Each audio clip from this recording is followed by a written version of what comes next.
Hello বন্ধুরা, আজ আমরা শিখব ম্যাজিক রিং দিয়ে কী করে ফ্লাওয়ার বানানো যায়। তোমরা আমার মতো কে কে আছো যারা ক্রোশে করতে খুব ভালোবাসো?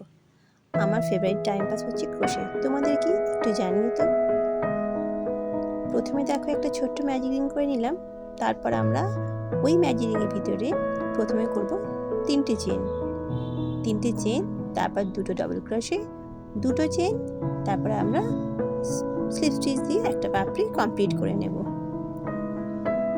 এভাবে আমরা ঠিক 5টা পাপড়ি কমপ্লিট করে একটা ফুল খুব সহজেই বানিয়ে নিতে পারবো। প্রথমে করব ম্যাজিক রিং। সেই ম্যাজিক রিংয়ের ভিতরে প্রথমে 3টে চেন, তারপর দুখানা ডাবল ক্রোশে, তারপর দুখানা চেন দিয়ে শেষে আমরা স্লিপ স্টিচ করে পাপড়িটাকে কমপ্লিট করে নেব। তাহলেই তোমাদের ছোট্ট একটা সুন্দর ম্যাজিক রিংয়ের মধ্যে ফ্লাওয়ার কমপ্লিট হয়ে যাবে।